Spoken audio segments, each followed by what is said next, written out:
బలపరిచి ఆధ్యాత్మిక సత్యములు మీ బిడ్డలకు బోధించుమని మీరే బలపరిచి భద్రపరచుమని ప్రభు అయిన యేసుక్రీస్తు ద్వారా వేడుకొని ప్రార్థిస్తున్నాం మా పరలోకపు తండ్రి. ఆమేన్. ప్రభువునందు ప్రియ దేవుని బిడ్డలారా, ఈరోజు ఒక ప్రత్యేకమైన శుభదినం. Happy friendship day.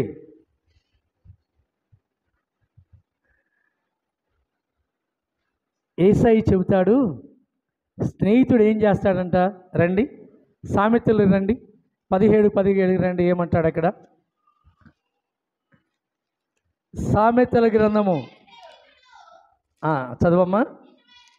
నిజమైన స్నేహితుడు విడువక ప్రేమించును, దుర్దశలో అటువాడు సహోదరుడిగా ఉంటాడు. చూడండి, నిజమైన స్నేహితుడు విడువక ప్రేమిస్తాడంట. యేసయ్య నిజమైన స్నేహితుడు. ఈ లోక స్నేహితులు ఉంటారు. ఈ లోక స్నేహితులు ఒకరి కొరకు ఒకరు త్యాగం చేసేవాళ్ళు ఉన్నారు, సమర్పణ చేసేవారు ఉన్నారు, అన్నీ చేసేవాళ్ళు ఉన్నారు. కాబట్టి ఆ స్నేహితులలో ఎంత గొప్పదనం అంటే ఒకరి కొరకు ఒకరు త్యాగం చేసేవారు, ఒకరికి ఒకరు సమర్పణ చేసేవారు, ఒకరి బాధలో ఒకరు పంచుకునేవారు. స్నేహితులు ఉన్నారు. కొంతమంది స్నేహితులు ఉన్నారు, కష్టం వస్తే తర్వాత కలుస్తానేటువంటి వారు కూడా లేకపోలేదు. కానీ ఇక్కడ సామెతల గ్రంథంలో అంటున్నాడు, నిజమైన స్నేహితుడు ఏం చేస్తాడంట? విడువక ప్రేమిస్తాడు. ఎప్పుడు సంతోషంలోనే తోడుండటం కాదు, ఆనందంలోనే తోడుండటం కాదు, ఏదో విందులు విలాసంలో తోడుండటం కాదు. ఎప్పుడు తోడుంటాడు? కష్టములలో తోడుంటాడు, బాధలో తోడుంటాడు, బలహీనతలో తోడుంటాడు, వేదనలో తోడుంటాడు, కన్నీటిలో తోడుంటాడు, శోధనలో తోడుంటాడు, అనేకమైన సందర్భాలన్నిటిలో కూడా తోడుంటాడు. నిజమైన స్నేహితుడు అలాగూ తోడుంటాడు. యేసయ్య నిజమైన స్నేహితుడు. ఆయన నిజమైన స్నేహితుడు కనుకనే తన శిష్యులను ఏమన్నాడు చూడండి, నేను మిమ్మల్ని స్నేహితులని పిలుస్తున్నాను అంటాడు ఒక సందర్భంలో. రండి ఒకసారి యోహాను సువార్తకు రండి, 15వ అధ్యాయానికి రండి. అక్కడ ఏమంటున్నాడంటే, నేను స్నేహితులని పిలుస్తున్నాను. 15వ వచనం చదవండి. దాసుడు తన యజమానుడు చేయు దాన్ని ఎరుగడు గనుక ఇక మిమ్మును దాసులని పిలువక స్నేహితులని పిలుచుచున్నాను. ఆ తర్వాత 14వ వచనంలో కూడా ఏమన్నాడు చూడండి, నేను మీకు ఆజ్ఞాపించు వాటిని చేసినలా మీరు నా స్నేహితులై ఉంటారన్నాడు. చూడండి ఎంత చక్కని మాట అంటాడు.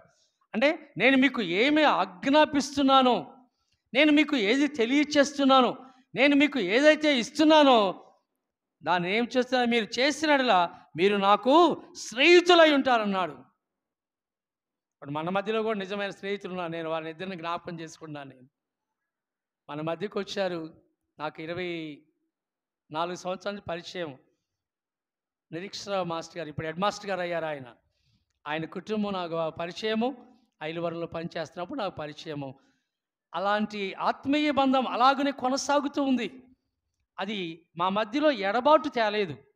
అలాగునే ఏ విషయంలోనైనా కూడా అలాగనే కొనసాగుతూ, అలాగనే ఆలోచనలో ఉద్దేశంలో అలాగనే ముందుకు వెళ్తున్నాం.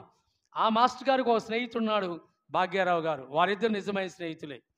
నిజంగానే వాళ్ళు ఎక్కడికి వెళ్తే ఎక్కడికి వాడు ఎక్కడికి అనుకుంటే అక్కడికి ఇద్దరు కలిసి వెళ్తారు, ఇద్దరు భోజనం చేస్తారు. నాకు ఒక సందర్భంలో చెప్పారు, మొన్న ఒకరోజు మేము కలిస్తే మాట్లాడుతున్నారు, మా ఇంటిలోనే ఉండి నేనే తింటే అది తినేవాడు మాస్టర్ గారు అని భాగ్యారావు గారు చెప్తే, మాస్టర్ గారు అన్నారు, మా ఇంటిలో ఉండి నేనే తింటే అదే తినేవాడు భాగ్యారావు అని మాస్టర్ గారు చెప్పారు. చూడండి, ఆ యొక్క బంధము, ఆ యొక్క బంధుత్వము, ఆ స్నేహితులకు ఉన్నటువంటి ఆ అనుబంధము చాలా గొప్పది. బాహ్యమైనటువంటి ఇహలోక స్నేహం మంచిది, ఇహలోకంగా స్నేహించవచ్చు, ఇహలోకంగా ప్రేమించవచ్చు, కానీ ఎడబాటు రాకూడదు. యేసయ్యతో 3.5 సంవత్సరాలు ఉన్నాడు. ఆయన ఏం చేశాడు? యేసయ్యను అమ్మివేశాడు. 3.5 సంవత్సరములు పరిచర్యలో ఉండి, 3.5 సంవత్సరాలు అద్భుత కార్యాలు చేసి, 3.5 సంవత్సరం అనేకమైనటువంటి కార్యములు చూసిన వాడు యేసయ్యను చివరకు అప్పగించి వేశాడు. దేని కొరకు? 30 వెండి నాణ్యాల కొరకు. డబ్బు ఆశ, ధనాశ, 30 వెండి నాణేల కొరకు అమ్మివేశాడు ఇస్కరియోతు యూదా. ఈ మనుషుడు, అంటే ఈ మనుషుడు, కరియోతు అంటే కరియోతు గ్రామస్తుడు యూదా. కరియోతు గ్రామస్తుడు అండి ఇస్కరియోతు యూదా అమ్మివేశాడు యేసయ్యను. అది నిజమైన స్నేహమా? కాదు ప్రియా దేవుని బిడ్డలారా. ఫ్రెండ్షిప్ డే జరుపుకుంటాం, మదర్స్ డే జరుపుకుంటాం, ఫాదర్స్ డే జరుపుకుంటాం, నిజమే. దాని యొక్క సార్థకత మనము దానిని నెరవేర్చగలిగితే అది నిజమైన స్నేహితుల దినోత్సవం అవుతుంది, నిజమైన ఫాదర్స్ డే ఉంటుంది, నిజమైన మదర్స్ డే ఉంటుంది. నీ తల్లిని, నీ తండ్రిని నీవు సన్మానించగలిగితే, వారిని ప్రేమించగలిగితే అది నిజమైన, నువ్వు ఒక ఫాదర్స్ డే కాదు, మదర్స్ డేనే కాదు, వారిని ప్రేమించడం ఆ రోజునే కాదు, నీ జీవిత కాలమంతయు నీ తల్లిదండ్రులు నీవు ప్రేమించగలిగి ఉండాలి. నీ జీవిత కాలమంతయు నీ స్నేహితులతో నీవు కలిసి జీవించగలిగి ఉండాలి. అది కష్టం వచ్చినా, బాధ వచ్చినా. అందుకంటాడు, నిజమైన స్నేహితుడు విడువక ప్రేమించును. అట్టివాడు ఎలాగుంటాడు? దుర్దశలో నీకు సహోదరుడిగా ఉంటాడు. అంటే దుర్దశలో అంటే నీ ఉన్నటువంటి బాధలో, నీ ఉన్నటువంటి బలహీనతలో, నీ ఉన్నటువంటి వేదనలో, నీ ఉన్నటువంటి శోధనలో ఎప్పుడు నీకు తోడుగా ఉంటాడు అంటున్నాడు. ఇక్కడ యేసయ్య కూడా అంటాడు, నేను మీకు ఆజ్ఞాపించినవన్నీ మీరు చేసిన ఎడల, చదవండి 14వ వచనం, 15-14 చదవండి. నేను మీకు ఆజ్ఞాపించు వాటిని చేసిన ఎడల మీరు నా స్నేహితులై ఉందరు అన్నారు. చూడండి, మీరు ఆజ్ఞాపించినవన్నీ చేస్తే మీరు నా స్నేహితులే అంటాడు. దేవుడు ఎవరైనా స్నేహితుడు అంటారా? ఎవరినైనా పిలుస్తాడా? కానీ దేవుడు అబ్రహామును పిలిచాడు, నా స్నేహితుడైన అబ్రహాం అన్నాడు. రండి ఒకసారి యాకోబు పత్రిక రండి. యాకోబు పత్రికలు చూసినట్లయితే అబ్రహామును దేవుడు ఏమని పిలుస్తున్నాడో చూడండి.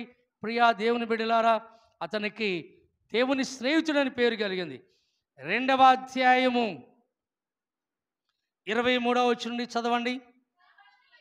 కాబట్టి అబ్రహాము దేవుని నమ్మెను, అది అతనికి నీతిగా ఎంచబడెను అను లేఖనము నెరవేర్చబడెను, మరియు దేవుని స్నేహితుడని అతని పేరు కలిగింది. ఏమని పేరు కలిగిందంట? దేవుని స్నేహితుడు. అదే మాట యేసయ్య చెప్పాడు. 15-14 చదువుకున్నాం. నేను మీకు ఆజ్ఞాపించిన మీరు చేసినట్లా మీరు నా స్నేహితులై ఉంటారని చెప్తున్నాడు. అంటే దేవుని ఆజ్ఞాపించినటువంటిది మనము చేస్తే ఏమవుతున్నాము? దేవునికి స్నేహితులం అవుతున్నాం. ఏ ఒక్కరైనా దేవుని స్నేహితుడని ఉన్నటువంటి చాలామంది ఉన్నారు, కొన్ని కోట్ల ఉన్నారు. ఎవరైనా దేవుడి స్నేహితుడని చెప్పినటువంటి వారు, ఏ దేవతల్లో దేవుళ్ళు ఎవరైనా ఉన్నారా? ఏ ఒక్కరూ లేరు, యేసు ప్రభువు తప్ప.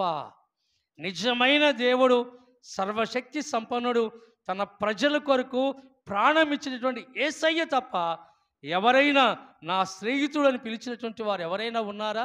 ఏ ఒక్కరూ లేరు ప్రియా దేవుని బిడ్డలారా. అందుకని ఇక్కడ అంటున్నాడు, నిజమైన స్నేహితుడు విడువక ప్రేమిస్తాడు, దుర్దశలో అట్టివాడు ఎలాగుంటాడు?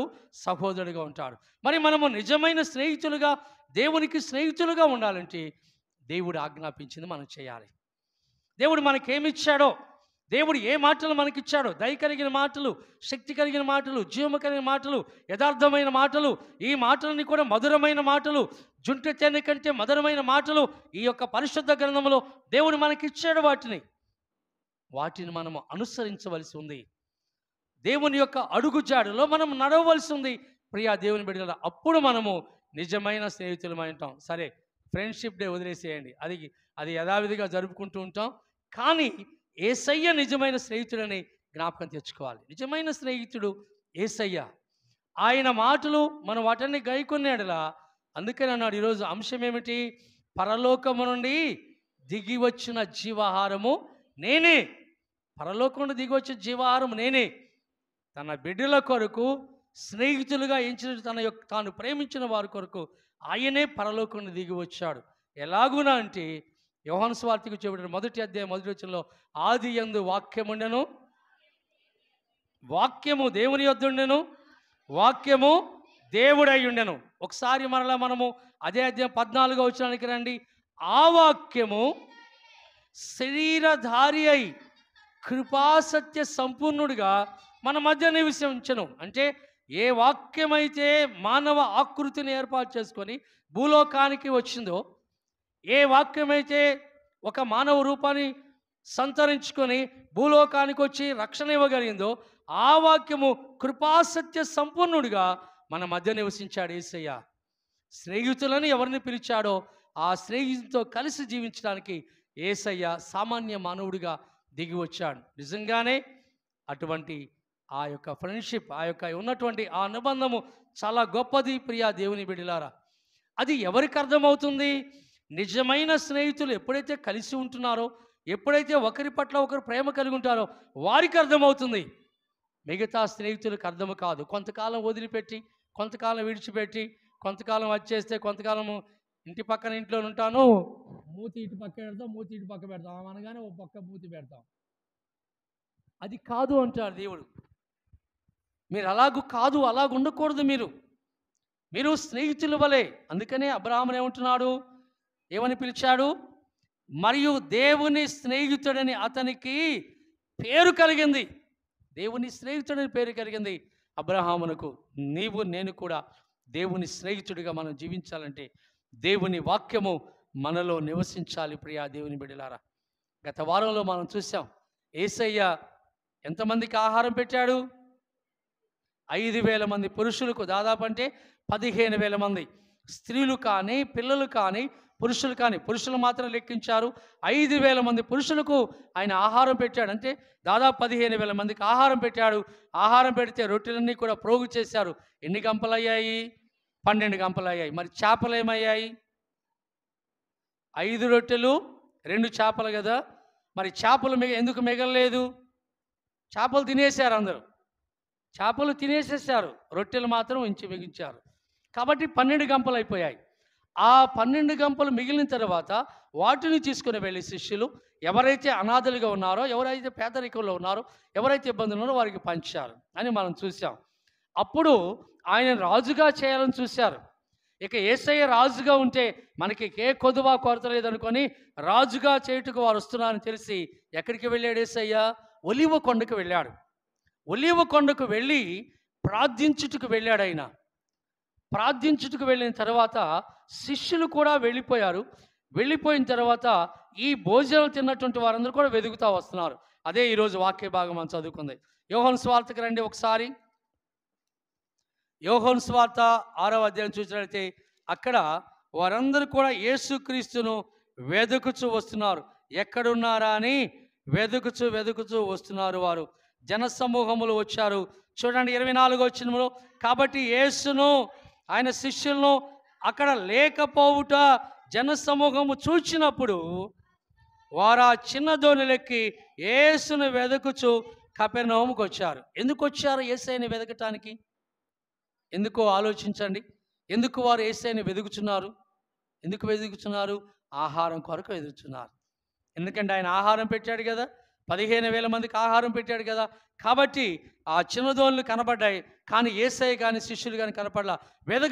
అప్పుడు వెతుకుతూ దోణిలెక్కి ఎక్కడికి వచ్చారు వారు?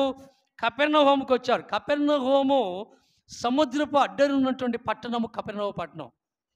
యేసయ్య తన పట్టణము అంటాడు. ఆ పట్టణమును కూడా అనేక సార్లు సందర్శించాడు, కపెర్నహూము పట్టణానికి.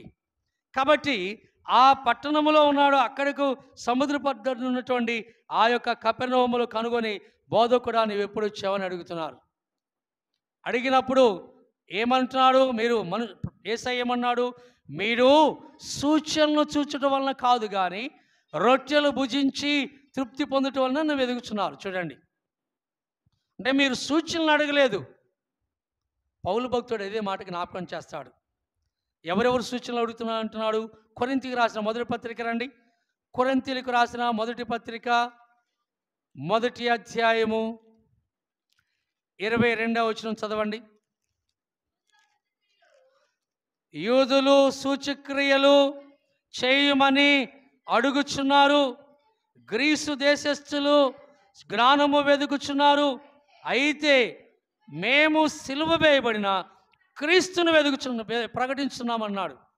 పౌలు చెప్తున్నాడు కొరింథీ సంఘానికి. యూదులేమో సూచక్రియలు అడుగుతున్నారు, గ్రీసు దేశస్తులు వారేమవుతున్నారు? జ్ఞానాన్ని వెతుకుతారు. గ్రీకు వారు జ్ఞానములో బహు పాండిత్యము కలిగినటువంటి వారు జ్ఞానము గురించి ఆలోచిస్తుంటారు. వారు పాండిత్యము కలిగినటువంటి వారు అనేకమైన గ్రంథాలు చదివినటువంటి వారు గ్రీకులు. అందుకనే గ్రీసు దేశస్తులేమో జ్ఞానాన్ని వెతుకుతున్నారు, యూదులు సూచక్రియలు అవుతున్నారు. పౌలు అంటాడు, మేము సిలువ వేయబడిన క్రీస్తును ప్రకటిస్తున్నాం. అంటే సూచక్రియలు కాదు, జ్ఞానము కాదు, మేము సిలువ వేయబడిన క్రీస్తును ప్రకటిస్తున్నాం అన్నాడు. క్రీస్తును ప్రకటించటం వలన ఏమొస్తుంది? యెహోవా యందు భయభక్తులు కలిగి ఉంటే జ్ఞానమునకు మూలము అని మనం చూస్తాం. దేవుని యందు భయభక్తులు కలిగి ఉంటే జ్ఞానమునకు మూలము. ఎక్కడో వెతికితే జ్ఞానము రాదు. దేవుని యందు భయభక్తులు కలిగి ఉంటే జ్ఞానమునకు మూలమని సామెతల గ్రంథము 9వ అధ్యాయము 10వ వచనం చదవండి. యెహోవా యందు భయభక్తులు కలిగి ఉంటే జ్ఞానమునకు మూలము. పరిశుద్ధ దేవుని గురించిన తెలివియే వివేచనకు ఆధారం. అంటే దేవుని యందు భయభక్తులు కలిగి ఉంటే జ్ఞానం మూలం. ఇంకా స్పష్టంగా చెప్తాడు సొలొమోను భక్తుడు 2:6 అంటాడు, జ్ఞానమిచ్చేవాడు యెహోవా అని చెప్తాడు. అసలు స్పష్టంగా 2:6 చదవండి సామెతల గ్రంథం. యెహోవాయే జ్ఞానమిచ్చేవాడు, తెలివి వివేచన ఎక్కడి నుంచి వస్తుంది? ఆయన నుండి వస్తుంది. యెహోవాయే జ్ఞానమిచ్చేవాడు, తెలివి వివేచన ఆయన నోటి నుండి వస్తుంది. కాబట్టి ప్రియా దేవుని బిడ్డలారా, మీరు సూచక్రియలు చూచడం వలన కాదు కానీ ఆహారం కొరకు మీరు కష్టపడుతున్నారని అంటున్నాడు. వారు ఆహారం కొరకే వచ్చారు. మరలా ఆయన భోజనం పెడతాడు, మరలా మేము భుజిస్తామంటే ఆలోచనతో వస్తున్నారే కానీ ఆధ్యాత్మికమైనటువంటి జీవితము, క్షయమైనటువంటి జీవితము కంటే అక్షయమైనటువంటి జీవితము దేవుని రాజ్యానికి వారసులుగా చేస్తుందని వారు గ్రహించలేకపోతున్నారు. ప్రియా దేవుని బిడ్డలారా, అందుకనే యేసయ్య చెప్తున్నాడు, మీరు క్షయమైనటువంటి వారి కొరకు మీరు కష్టపడకూడి అంటున్నాడు. అంటే క్షయం అంటే ఏమిటి? లయమైపోయేటువంటిది, నశింపోయేటువంటిది క్షయమైనటువంటి ఆహారము. మరి అక్షయమైనటువంటి, క్షయము కాని నశింపు కానటువంటిది అక్షయమైన ఆహారము. అదే ఇక్కడ అడుగుతున్నాడు. మీరు రొట్టెలు భుజించి తృప్తి పొందటం వలన నన్ను వెతుకుచున్నారని మీతో నిశ్చయముగా చెప్పుచున్నాను. 27వ వచనంలో చూడండి ఏమన్నాడు? క్షయమైన ఆహారం కొరకు కష్టపడకుడి, కానీ నిత్య జీవము కలుగు చేయు అక్షయమైన ఆహారము కొరకే కష్టపడుడి అంటున్నాడు. అంటే క్షయమైనటువంటి ఆహారం అంటే అది కొంతకాలమే, కొంతసేపే ఉంటుంది. అది నశింపోతుంది, మనం తింటాం, మరలా అరిగిపోతుంది, మరలా ఆకలేస్తుందా? ఆకలేస్తుంది.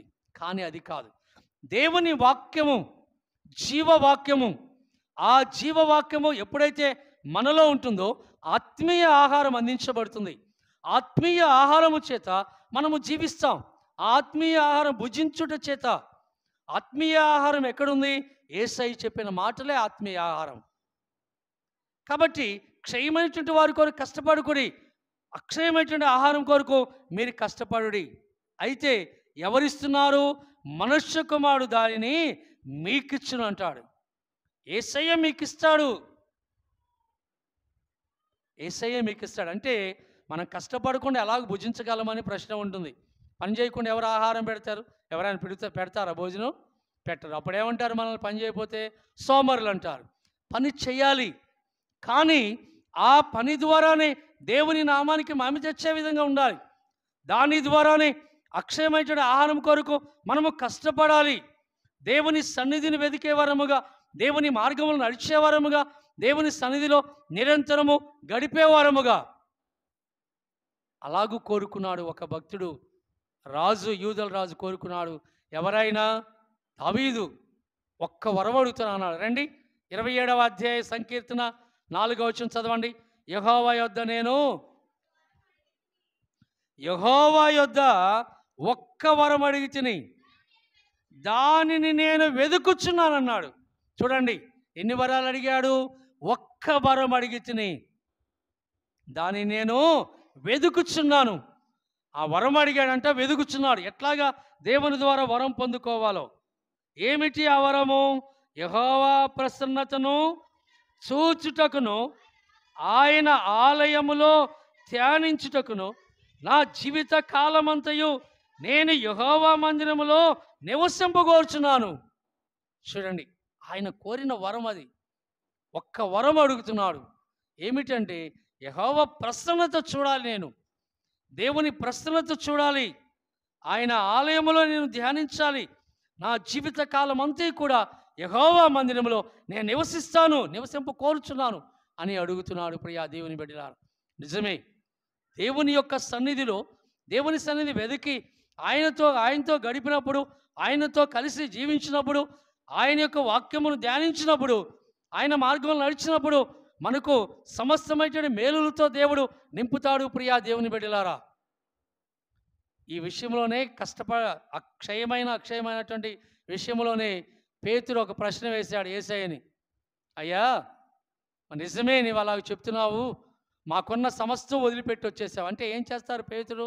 జాలర్లు వారు, చేపలు పట్టేవారు. వారి వృత్తి చేపలు పట్టేటువంటి వారు. పేతురు బేత్సయిదవాడు, పేతురు ఆంద్రియ బేత్సయిదవాడు, ఇద్దరు సహోదరులు.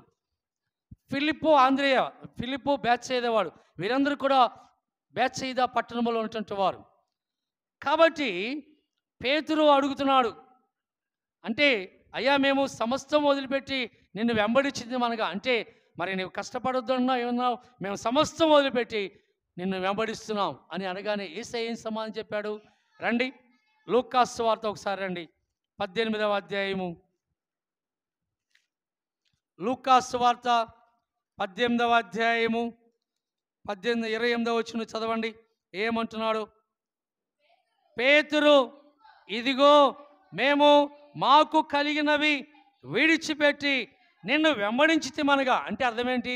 మాకు కలిగినవన్నీ వదిలిపెట్టేసామయ్యా, నిన్ను వెంబడించా, ఏంటి మాకు ప్రయోజనం అన్నాడు. మాకేంటి ప్రయోజనం? వెంబడించితిమనగా ఆయన దేవుని రాజ్యము నిమిత్తమై ఇంటినైనను, భార్యనైనను, అన్నదమ్ములనైనను, తల్లిదండ్రులనైనను, పిల్లలనైనను విడిచిపెట్టిన వాడెవడును ఇహమందు చాలా రెట్లును పరమందు నిత్య జీవమును పొందకపోడని నిశ్చయముగా మీతో చెప్పుచున్నానని వారితో అంటున్నాడు. చూడండి ఏమన్నాడు, చూడండి. అంటే మేము మాకు కలిగినవన్నీ వదిలిపెట్టేసామన్నాడు. అంటే మా కలిగినవన్నీ వదిలిపెట్టేసి నేను వెంబడించాను, మాకేంటి ప్రయోజనం అన్నాడు. మాకేమిటి అంటే అప్పుడు అంటున్నాడు, దేవుని రాజ్య నిమిత్తమై ఇంటినైనను, భార్యనైనను, అన్నదమ్ములైన, తల్లిదండ్రుల పిల్లలైన విడిచిపెట్టిన వాడెవడు అంటే దేవునితో సహవాసం చేస్తూ, మనం దేవునితో సహవాసం చేస్తున్నప్పుడు, దేవుని దగ్గరికి వస్తున్నప్పుడు కొన్ని అభ్యంతరాలు మనకు వస్తుంటాయి, కొన్ని ఆటంకాలు కలుగుతాయి. వాటిని వదిలిపెట్టి రమ్మంటాడు ఆయన. అంటే కుటుంబాన్ని, బిడ్డలను వీళ్ళందరూ వదిలిపెట్టి రమ్మంటలా. కుటుంబ బిడ్డలను వదిలిపెట్టి వస్తే ఎందుకు దేవుడు మొట్టమొదటిసారిగా ఆదామవులకు వివాహం చేశాడు? ఎందుకు వారిని ఆశీర్వదించాడు? మీరు ఫలించి అభివృద్ధి పొందుడి అని చెప్పాడు ఆయన. మరి ఆశీర్వదించి అభివృద్ధి పొందని చెప్పిన దేవుడు వీటన్నిటిని వదిలిపెట్టమని ఎందుకు చెప్తున్నాడు? నీకు అభ్యంతర కారణమైతే, ఎవరైతే నీకు అభ్యంతర కారణమై ఉన్నారో ఆ అభ్యంతర కారణమైనటువంటి వాటిని వదిలిపెట్టివేయమంటున్నారు. ఏదైతే వెనక లోకం వైపు చూడాలని అభ్యంతరము చూపిస్తుందో, లోకము చూపిస్తుందో, శరీరము చూపిస్తుందో, ఈ లోకాశలు చూపిస్తాయో వాటిని వదిలిపెట్టమంటున్నాడు. నేను ఏది దేవుని యొద్దకు రావటానికి అభ్యంతరము చూపిస్తాయో వాటిని వదిలిపెట్టి వేసాయి. అంతేకాని వీళ్ళందరిని వదిలిపెట్టి రమ్మని యేసయ్య ఉద్దేశం కాదు. ఎవరు అభ్యంతరం చెబితే, ఎవరు అభ్యంతర పడితే, ఎవరైతే నీకు ఆటంకము కలుగు చేస్తున్నారో వాటిని వదిలిపెట్టి రమ్మని చెప్తున్నాడు యేసయ్య. వాటి విషయాలు ఎవరు? తల్లిదండ్రులయ్యను, అన్నదమ్ములయ్యను, మరి నీకున్నటువంటి భార్య బిడ్డలయ్యను, వీరందరూ కూడా వదిలిపెట్టి వేసి దేవుని వైపు చూస్తే, అంటే వీరి అభ్యంతర కారణమై ఉంటే వారిని విడిచిపెట్టమంటున్నాడు. వీరు నేను దేవుని సన్నిధికి రావటానికి అభ్యంతర కారణమైతే వదిలిపెట్టమన్నాడు. ఒక ఆయన వదిలిపెట్టాడు, తన కుటుంబాన్ని అందరూ వదిలిపెట్టి వెళ్ళిపోయాడు. ఆయన అగ్ర కులాల్లో జన్మించినటువంటి వాడు, పురుషోత్తం చౌదరి గారు.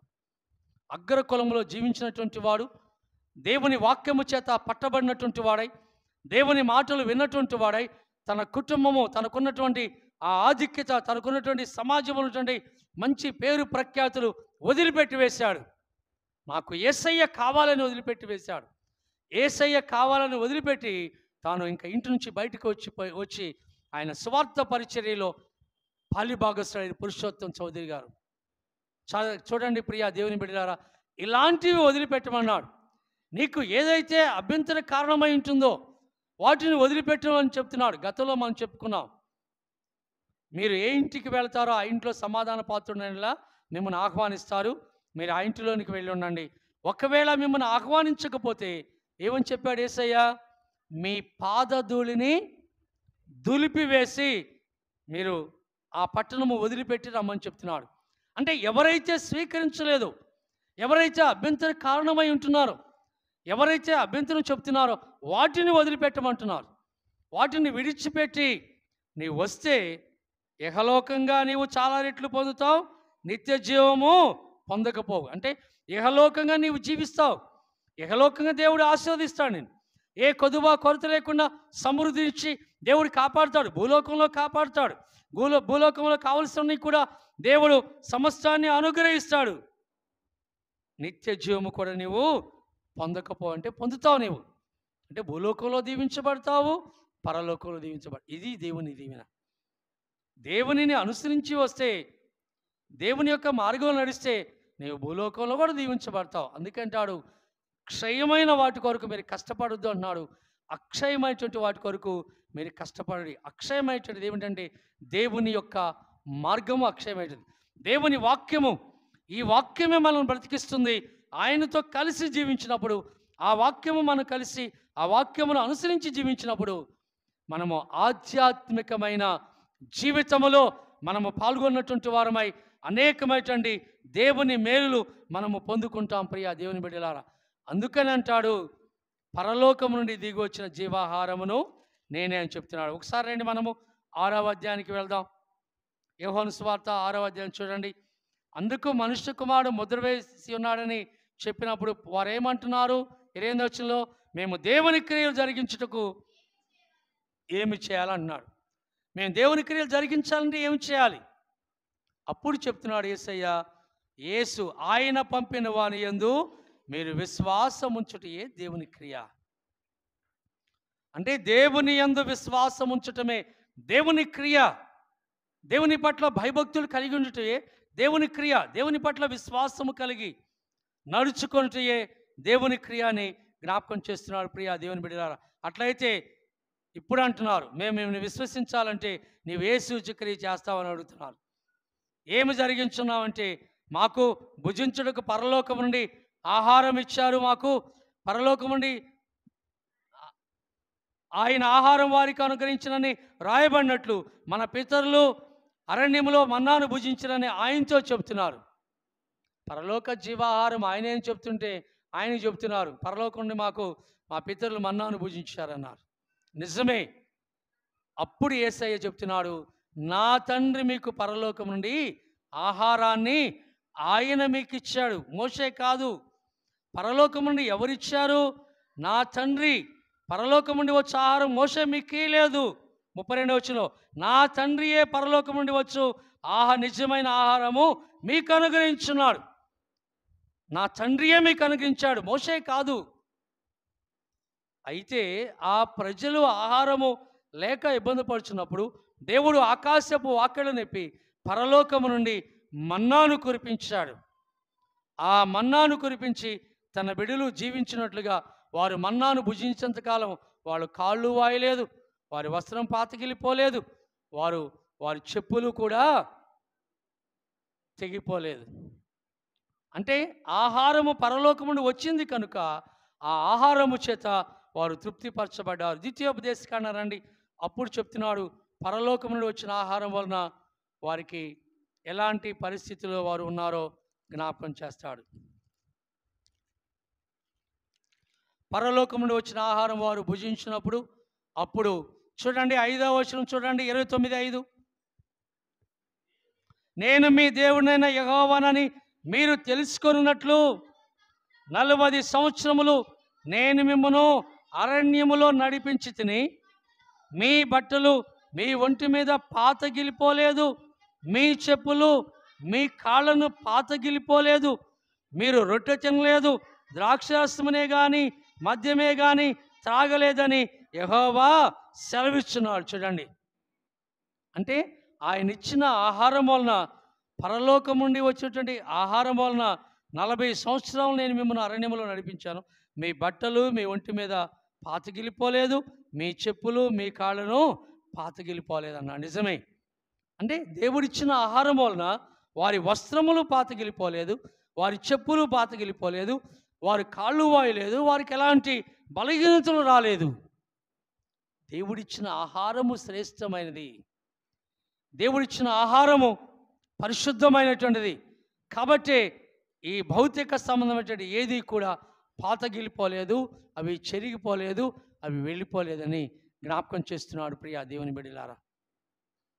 ఆ తర్వాత అంటాడు, పరలోకం నుండి దిగి వచ్చిన జీవాహారమును నేనే అంటున్నాడు. చూడండి ఏమంటున్నాడు, నా తండ్రి మీకు అనుగ్రహిస్తున్నాడు, నేనే పరలోకం నుండి దిగి వచ్చి, చదవమ్మా, లోకమునకు జీవమునిచ్చున్నది దేవుడు అనుగ్రహించే ఆహారమైనదని మీతో నిశ్చయముగా చెప్పుచున్నానని వారితో అంటున్నాడు. అంటే పరలోకం నుండి వచ్చేటువంటి ఆహారము యేసయ్య. ఆ ఆహారము చేత ఎవరైతే భుజిస్తున్నారో, ఆ ఆహారం ఎవరైతే స్వీకరిస్తారో వారికి దప్పికొనరు, ఆకలి కొనరు. 35వ వచనంలో చూడండి, ఈ ఆహారం ఎల్లప్పుడూ మాకు అనుగ్రహించమని వారు అంటుంటే, అందుకు యేసు వారితో ఇట్లైను, జీవాహారము నేనే, నా యొద్దకు వచ్చువాడు ఏమాత్రము ఆకలి కొనడు, నా యందు విశ్వాసం ఉంచువాడు ఎప్పుడూ దప్పికొనడు. ఇదే మాట సమ్మరైజ్ స్థితితో అంటాడు యేసయ్య. స్పష్టంగా మాట్లాడుతూ యాకోబు దగ్గర, నేనిచ్చు నీళ్లు త్రాగువాడు ఎన్నడును దప్పికొనడు. యోహాను సువార్త 4వ అధ్యాయము 14వ వచనం అంటాడు, నేనిచ్చు నీళ్లు త్రాగువాడు అన్నప్పుడు దప్పికొనడు అని చెప్తున్నాడు. ఇక్కడ కూడా నేనిచ్చు ఆహారం భుజించేటువంటి వాడు ఎన్నడును కూడా ఆకలి కొనడు, ఏమాత్రమును ఆకలి కొనడు, నా యందు విశ్వాసం ఉంచువాడు ఎప్పుడునూ దప్పికొనడు అని జ్ఞాపకం చేస్తున్నాడు ప్రియా దేవుని బిడ్డలారా. ఆ జీవాహారము యేసుక్రీస్తు అని జ్ఞాపకం తెచ్చుకోవాలి. ఈ లోకమునకు ఇచ్చబడిన ఆహారము జీవాహారము నేనే, నిత్యము జీవింపచేసే ఆహారము జీవాహారము యేసుక్రీస్తు తన బిడ్డలకు ఇచ్చాడు. పాత నిబంధనలు కూడా అదే చెప్తున్నాడు. మనం చదువుకున్న నిర్గమాకాండం 16వ అధ్యాయానికి వెళ్దారండి. అక్కడ ఏమని చెప్తున్నాడు చూడండి. వారికి ఇచ్చిన ఆహార విషయంలో వారు ఏమని అనుకుంటున్నారు, వారి యొక్క ఆలోచన ఏంటో చూడండి. మోషే అహరోన్లు దేవునికి మొరపెట్టినప్పుడు దేవుడు వారికి పరలోకము నుండి మన్నాను కురిపించినట్లుగా 16వ అధ్యాయము నిర్గమాకాండములో మనం చూస్తాం. వాళ్ళు ఏమేమి తింటూ ఏమేమి ఇచ్చేస్తున్నారో చూడండి. ఇశ్రాయేలు ఏమని అడుగుతున్నారు, 3వ వచనం చదవండి. మోషే అహరోన్ల మీద ఇశ్రాయేలీలు, మేము మాంసం వండుకొను కుండల యొద్ద కూర్చుండి తృప్తిగా ఆహారము తిన్నప్పుడు యెహోవా చేతి వలన ఏలా చావకపోతిమి, ఈ సర్వ సమాజమును ఆకలి చేత చంపుటకు ఈ అరణ్యములోనికి మమ్మను అక్కడి నుండి తోడుకొని వచ్చి తినని వారితో అనగా. చూడండి, సణుగుకుంటున్నారు. ఏం చేశారంట వీరు? మాంసాన్ని ఎక్కడ వండుకొని తిన్నారంట?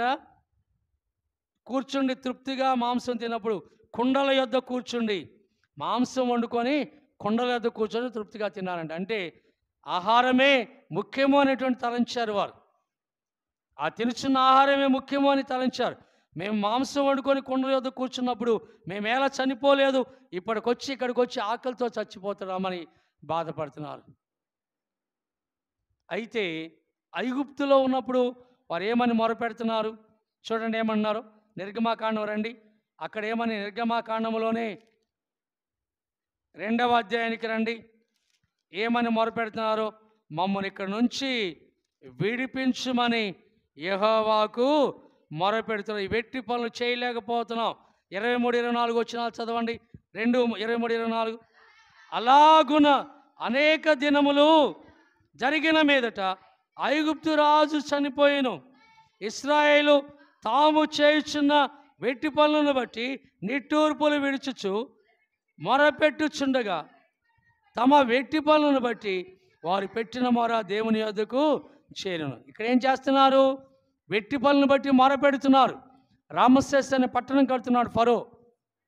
ఇటుకలు వాళ్ళే తయారు చేయాలి. మట్టి ఇచ్చేవాడు, మట్టి ఇవ్వాల. గడ్డి ఇచ్చేవాడు, గడ్డి ఇవ్వాల. మట్టి గడ్డి కూడా మీరే తెచ్చుకోవాలని చెప్పి వారిని ఇటుకలు తయారు చేయమని చేస్తున్నారు. చెప్పినప్పుడు వెట్టి పనులను బట్టి వారు పెట్టిన మొర ఎక్కడికి వెళ్ళింది? దేవుని యొద్దకు చేరెను. దేవుడు వారి మూలుగును విని అబ్రహాము, ఇస్సాకు, యాకోబులతో తాను చేసిన నిబంధనను జ్ఞాపకం చేసుకున్నాడు. చూడండి, ఐగుప్తులో ఉండేమో ఈ వెట్టి చాకరి గురించి దేవుని మొరపెట్టారు, అయ్యా మేము ఇలాగున్నామని. ఇప్పుడు ఏమంటున్నారు? వాళ్ళు మరలా బయలుదేరి వెళ్తున్నప్పుడు ఇప్పుడేమంటున్నారు, మేము ఐగుప్తులో ఉన్నప్పుడు మాంసం వండుకొని కొండల దగ్గర కూర్చొని తిన్నామన్నారు. అదేనా? అక్కడేమో కష్టపడ్డాము, మమ్మల్ని విడిపించమని దేవునికి మొరపెట్టారు కష్టాన్ని చూసి. ఆ కష్టం నుంచి దేవుడు బయటికి తీసుకొచ్చిన తర్వాత ఎక్కడన్నారు, మళ్ళీ ఆహారం మాకు దొరకట్లేదని మాట్లాడుతున్నారు. అంటే ప్రజలు ఏది అనుకూలమైతే అది మాట్లాడతారు, ఏది అనుకూలమో ఏది ప్రతికూలమో అది ఆలోచించలేదు. కానీ ఏ మాట అయితే ఆ మాట వారు మాట్లాడుతున్నారు. ఎక్కడేమో వెట్టి పనుల గురించి దేవునికి మొరపెడితే దేవుడు అబ్రహాము, ఇస్సాకు, యాకోబు నామం తెచ్చుకొని కనాన్ దేశానికి మీ సంతానాన్ని ఇస్తానని దేవుడు చెప్పిన వాగ్దానాన్ని మర్చిపోకుండా తన ప్రజలను కనాన్ దేశాన్ని నడిపిస్తుంటే, ఎక్కడేమో మేము ఆకలికి చనిపోతున్నాము అని ఇక్కడ మాట్లాడుతున్నారు. ప్రియా దేవుని బిడ్డలారా, అప్పుడు దేవుడు వారిని జ్ఞాపకం తెచ్చుకొని దేవుడు ఇశ్రాయేలును చూచును, దేవుడు వారి యందు లక్ష్యముంచును. 25వ వచనం మనం చూస్తాం, 2:25లో వారిని చూచి లక్ష్యముంచాడంటే తన దృష్టి తన ప్రజల పైన ఉంచాడు దేవుడు. ఆనాడు పెట్టిన మొరను దేవుడు విన్నాడు. ఆ మొరను విని దేవుడు వారిని కనాను దేశానికి నడిపిస్తుంటే మధ్యలో కొద్దిగా అభ్యంతరం కలిగింది. ఆహారము దొరకలేదు.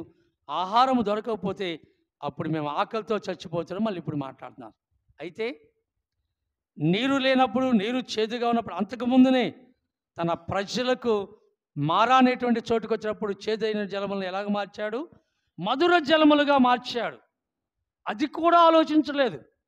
అది కూడా దేవుడు చేసిన క్రియలు, అద్భుతమైన క్రియలు ఆలోచించకుండా మేము అక్కడే ఉన్నప్పుడు చనిపోతే బాగుందన్నారు. మరి అక్కడేమో మొరపెట్టారు దేవునికి, మమ్మల్ని విడిపించయ్యా, పట్టు నుండి విడిపించు, ఆ బాధ నుండి, చాకరి నుండి, వెట్టి చాకరి నుండి విడిపించని ప్రార్థన చేస్తే దేవుడు విని వారిని కాపాడి వారిని నడిపిస్తే వారు ఇక్కడ ఇలాగున సనుకున్నారు. అప్పుడు దేవుడు మోషేకి చెప్తున్నాడు, చూడండి 4వ వచనం, నేను ఆకాశము నుండి మీ కొరకు ఆహారమును కురిపించదను, వారు నా ధర్మశాస్త్రం అనుసరించి నలుతురో లేదో అని నేను వారిని పరీక్షించినట్లు ఈ ప్రజలు వెళ్ళి ఏనాటి భత్యము ఆ రోజే కూర్చుకోవాలంట. అంటే ఏ రోజు ఆహారం ఆ రోజులే. ఈ మాట వినగానే మనకు ఒక అంశం గుర్తు రావాలి పరలోక ప్రార్థనలో, మా అనుదిన ఆహారము నేడు మాకు దయచేయము. ఏనాటి భత్యము ఆ రోజే దేవుడు ఆకాశాన్ని కురిపించాడు. మీరు మళ్ళీ ఎక్కువ కూర్చుకోవద్దు. రేపటి కావాలని మీరు ఆతురతపడి ఆశపడి కూర్చుకుంటే రేపు పట్టుతుంది, అది కంపు కొడుతుంది, పురుగులు పడుతుంది. కాబట్టి ఏనాటి భత్యం ఆనాటికే ఆ ప్రజలకు ఇస్తాను. ఈ ప్రజలు ఎంతవరకు దేవుని పైన నమ్మకం ఉంచుతారో నేను చూస్తానని దేవుడు పరీక్ష చేస్తూ ఆకాశం నుండి ఆహారాన్ని కురిపించాడు. ఆ ఆహారం ఏమిటి? మన్నా, కొత్తిమీర గింజవలే ఉండి దానితో కలిపినటువంటి ఆ యొక్క అపూపం వలె, అంటే ఆ యొక్క పాకము వలె ఉంటుంది. ఎక్కడ చెప్తున్నాడు మన్నా ఎలాంటిదో? 31వ వచనం, అదే అధ్యాయం 16:31 చదవండి. ఇశ్రాయేలు దానికి మన్నా అను పేరు పెట్టిరి, అది తెల్లని కొత్తిమీర గింజ వలె ఉండను, దాని రుచి తేనెతో కలిపిన అపూపం వలె ఉందంట. చూడండి, తెల్లని కొత్తిమీర గింజ వలె. కొత్తిమీర గింజ అంటే ఏమిటి? ధనియాలు. ఆ తెల్లని ధనియాలు అవి తింటూ ఉంటే తేనెతో కలిపినటువంటి పాకం వలె ఉందంట ఆహారం. ఎంత గొప్ప దేవుడు! దేవదూతలు భుజించే ఆహారమును తన బిడ్డలకు ఇచ్చినటువంటి దేవుడు. ఒక కీర్తనకాడు అంటాడు, కీర్తనలో చెప్తాడు, దేవదూతలు భుజించే ఆహారము తన బిడ్డలకు దేవుడు ఇచ్చాడు, మీకు అనుగ్రహించాడు దేవుడు అనేటువంటి మాట జ్ఞాపకం చేస్తాడు కీర్తనకాడు. నిజమే ప్రియా దేవుని బిడ్డలారా, అటువంటి ఆహారమును ఆకాశం నుండి వారికి కురిపిస్తున్నా, నేను వారిని పరీక్షించి చూస్తానని ఏనాటి భత్యము ఆ రోజే కూర్చుకుని వాళ్ళు. మరి 6వ దినాన్ని ఏం చేయాలి? 6వ దిన ఆహారమున, మరి 6వ దినాన్ని కూర్చుకుంటే 7వ దినానికి ఎట్లాగూ? అందుకని చెప్పాడు 6వ దినాన్ని ఆహారము, 7వ దినాన్ని ఆహారం ఎప్పుడు కూర్చుకోవాలి? 6వ దినాన్ని కూర్చుకోవాలి. 7వ దినాన్ని ఎందుకని కూర్చుకోకూడదు? విశ్రాంతి దినము కనుక. రేపు విశ్రాంతి దినము. 23వ వచనం అన్నాడు, అందుకు యెహోవా చెప్పిన మాట, రేపు విశ్రాంతి దినము, అది యెహోవాకు పరిశుద్ధమైన విశ్రాంతి దినము. మీరు కాల్చుకొనకూడాల్సింది కాల్చుకొనుడి, వండుకొనవలసింది వండుకొనుడి, ఉదయం వరకు మిగిలినంతే మీ కొరకు ఉంచుకొనని వారితో చెప్పినాం. చూడండి, విశ్రాంతి దినం కనుక మీరు చేసుకునేవన్నీ చేసేసుకోండి. రేపటి ఆహారం కూడా ఏమంటున్నాడు? ఈరోజే సమకూర్చుకోరని మీరు అని జ్ఞాపకం చేస్తున్నాడు. కాబట్టి ఆ ఆహారము కొరకు మీరు, క్షయమైన ఆహారం కొరకు మీరు కష్టపడకూడదు అంటున్నాడు. అక్షయమైనటువంటి దేవుని నోటి నుంచి వచ్చేటువంటి ప్రతి మాట వలన మీరు జీవించినట్లుగా దేవుని మాట ప్రకారము మీరు జీవించాలని జ్ఞాపకం చేస్తున్నాడు. దేవుని మాట మనకు జీవాహారాన్ని ఇస్తుంది. దేవుని మాట మనల్ని బ్రతికిస్తుంది. దేవుని మాట మనల్ని సత్యమైనటువంటి నిత్యమైనటువంటి మార్గంలో నడిపిస్తుంది. ప్రియా దేవుని బిడ్డలారా, కాబట్టి ఆ ఆహారమును తన బిడ్డలకు ఇచ్చాడు దేవుడు. ఉదయము ఏమిచ్చాడు? మన్నాను కురిపించాడు. సాయంకాలమున పూరేళ్ళు. మళ్ళీ వారికి మాంసం అన్నారు కనుక కాబట్టి పూరేళ్ళు కురిపించాడు. ఈ ఆహారం మాకు చవిసారం లేని ఆహారం మాకు అసహ్యమైంది అన్నారు ఒక సందర్భంలో. వెంటనే దేవుడు వారి మధ్య ఏం చేశాడు? తాపకరమైన సర్పములు పంపించాడు.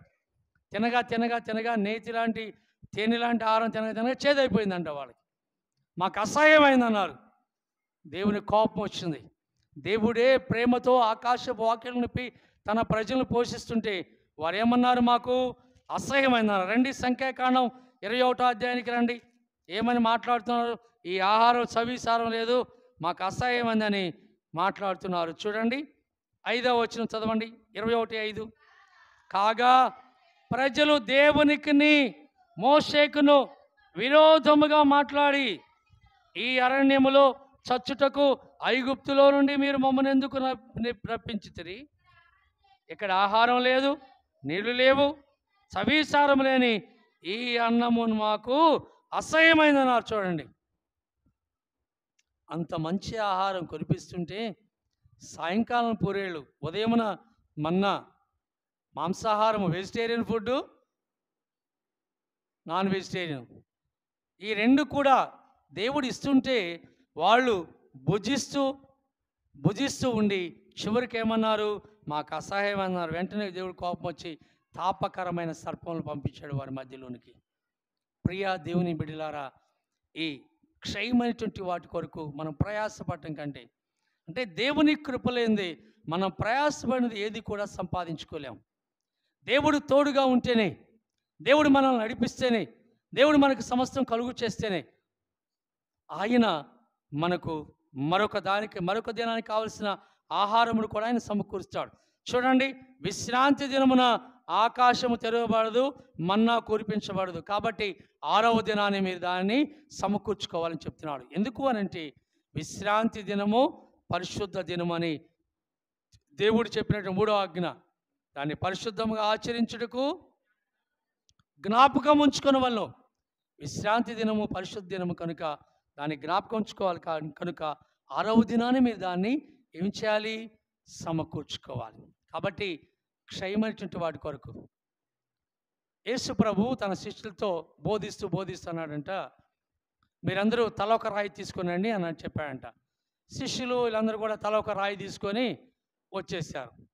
రాయి తీసుకొని వచ్చిన తర్వాత ఆ ముందుకు వచ్చిన తర్వాత అన్నాడంట, ఈ రాళ్ళన్నీ రొట్టెలగునగాక అన్నాడంట. వెంటనే రాళ్ళు ఏమైనాయి? రొట్టెలు అయిపోయినాయి. వాళ్ళలో పేతురు ఉన్నాడు. పేతురు అనుకున్నాడు, ఈ రాయి తెమ్మన్నాడు, ఈ బరువు రాయి నేను ఎక్కడ మోసేది? ఒక చిన్న రాయి పట్టుకొని వచ్చాడు, ముందుకు వచ్చాడు. ఎంత రొట్టె అయింది? ఎంత రాయి అయితే అంత రొట్టె అయింది. ఆ రొట్టె అయింది. సరే, నేను పెద్ద రాయి అయితే పెద్ద రొట్టె అయ్యేది అనుకున్నాడు, ఇంకా మనసులో అనుకున్నాడు. సరే, ఏం చేశాడు? సరే, ఆ రొట్టె భుజించమన్నాడు, భుజించాడు. తర్వాత మళ్ళీ సందర్భంలో అన్నాడంట, మీరందరూ కూడా రాళ్ళు తీసుకొని తల ఒక రాయి తీసుకురమ్మనంట. అప్పుడు ఏం చేశాడు పేతురు? మోయలేక పెద్ద రాయి తీసుకొని తల మీద పెట్టుకొని మోసుకుంటూ వచ్చాడంట. మోసుకుంటూ వచ్చిన తర్వాత వేసాన అంట, ఈ కాలువకు అడ్డంగా ఎండ అన్నాడంట.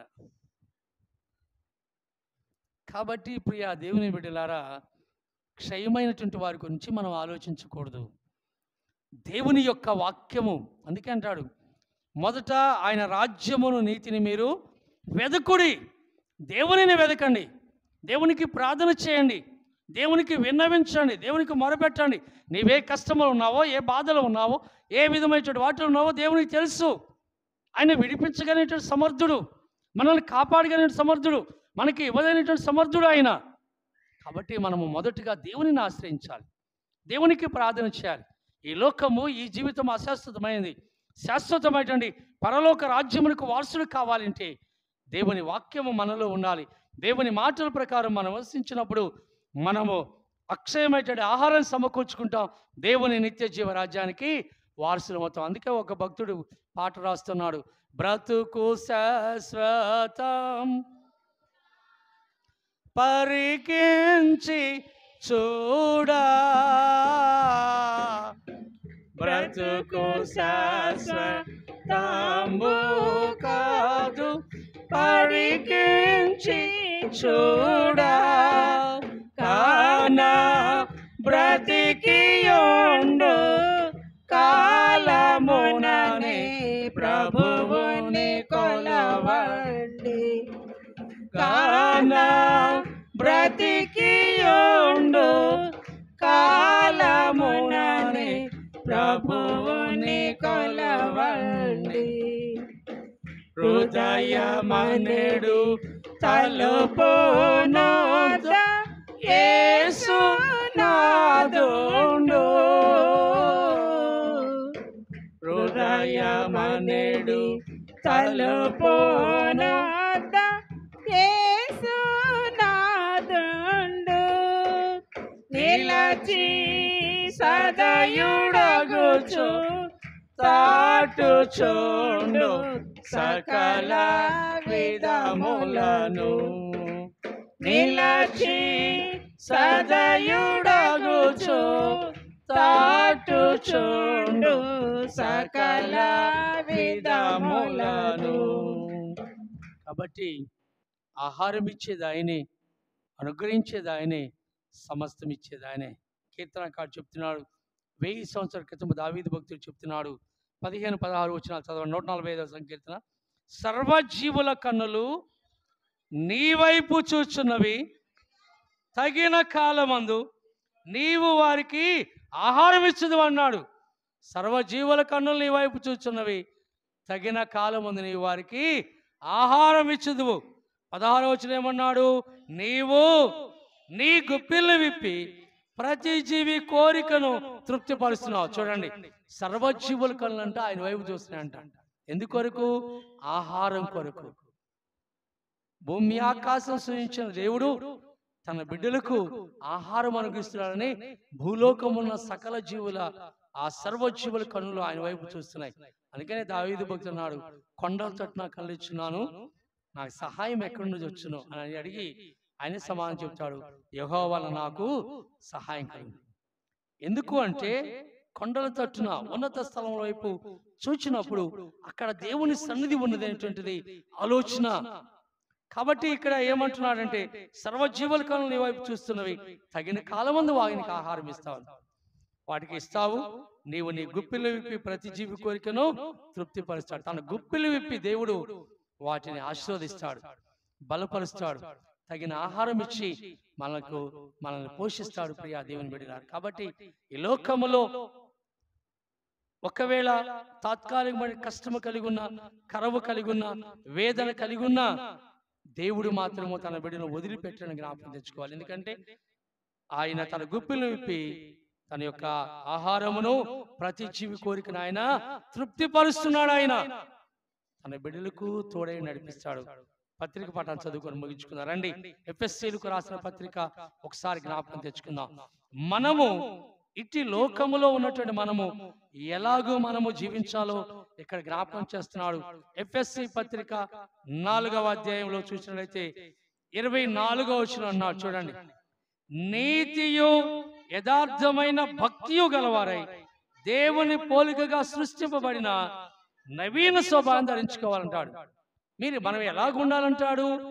నీతియు భక్తి కలిగినటువంటి యథార్థమైన భక్తి గలవారై దేవుని పోలికగా, దేవుడు మానవుని తన పోలిక చొప్పున చేశాడు కనుక అట్టి దేవుని పోలికగా సృష్టింపబడిన నవీన స్వభావం ధరించుకోవాలి. అంటే నూతనమైన స్వభావాన్ని ధరించుకోవాలి. ప్రియా దేవుని బిడ్డలారా, ఆ నవీన స్వభావాన్ని మనము ధరించుకున్నటువంటి వారమై ఉంటే, నూతన స్వభావాన్ని ధరించుకున్నటువంటి వారమై ఉంటే, ప్రాచీనమైనటువంటి పురుషుడు, ప్రాచీనమైనటువంటి పాతాదం వెళ్ళిపోతాడు. క్రొత్త ఆదాం వస్తాడు, నూతన పురుషుడు మనలోనికి వస్తాడు. అందుకే అంటాడు నవీన స్వభావాన్ని ధరించుకోవాలి. దేవుని యందు భయభక్తులు కలిగి నవీన స్వభావం ధరించుకున్నట్లుగా, దేవుని యొక్క కృపలో నడిపించబడినట్లుగా, మరి ఆయన యందు నిరీక్షణ కలిగి నడుచుకున్నట్లుగా పరిశుద్ధాత్మ దేవుడు మీకు సహాయం దయచేయనుగాక. ఆమె దేవుడి వాక్యము తన వెనుకల్లో దీవించునుగాక. ఆమె సమస్త జ్ఞానం ఇచ్చిన దేవుని సమాధానం ప్రవేశ కృపవలన మీ హృదయములకు మీ తలంపులకు కావలిండునుగాక. వినిపించి తీరయ్యాని